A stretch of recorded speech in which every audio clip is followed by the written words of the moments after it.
President Rodrigo Duterte says he will not allow impeachment complaints against Vice President Leni Robredo. Guys, Leo, stop it. Can do other things, but do not tinker with the structure of government.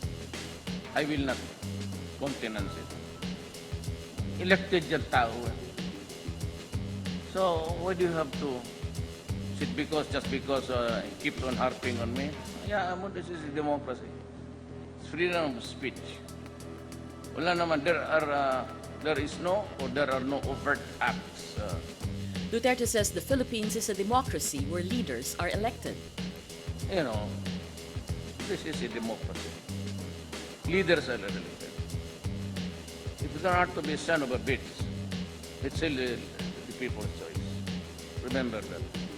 House Speaker Pantaleon Alvarez earlier said he was considering an impeachment complaint against Robredo as he believed she was behind the impeachment complaint against Duterte. On Monday, 2 Marcos loyalists filed an impeachment complaint against Robredo for her alleged betrayal of public trust, citing the Vice President's video message to the United Nations criticizing the Duterte administration's war on drugs.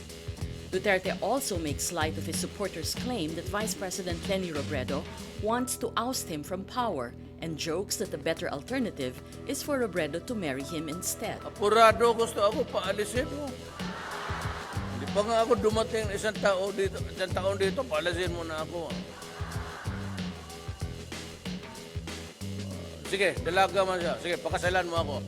Duterte adds that the two of them tying the knot is as good as sharing his position as the country's most powerful official. So, dalawa na tayo dito. At least hindi ako mamuulaan ng bulong na ako sa iyo. He asks Robredo to be patient, claiming she has yet to prove herself to the Filipino people. Duterte has been vocal about his appreciation for Robredo's looks since the 2016 campaign period. He had also joked about her short skirt and knees when Robredo was still part of the cabinet. Robredo found the jokes tasteless and inappropriate. 4 people are killed and 40 injured after being run over and stabbed in an attack at Westminster Bridge Wednesday. British police say the attack is an Islamist-related terrorism.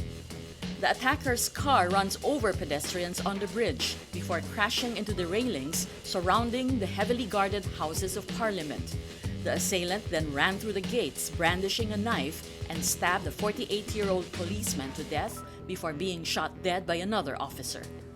British Prime Minister Theresa May says Parliament would meet as normal on Thursday, while Britain's alert level would be kept unchanged. We will all move forward together, never giving in to terror, and never allowing the voices of hate and evil to drive us apart. The attack comes a year to the day after ISIS killed 32 people in twin bomb attacks in Brussels and after a series of deadly assaults in Europe.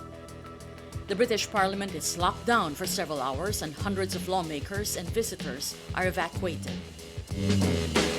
A Wall Street Journal report says United States federal prosecutors suspect the North Korean government directed last year's theft of $81 million from Bangladesh's account at the New York Federal Reserve Bank.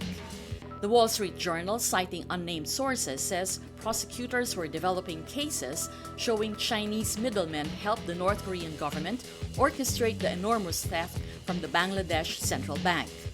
In February 2016, thieves transferred the funds from Bangladesh's account at the New York Fed to accounts in the Philippines using authenticated international bank access codes in the SWIFT system, not by hacking the bank. It was unclear when or if any charges would be filed, but any case might implicate North Korea.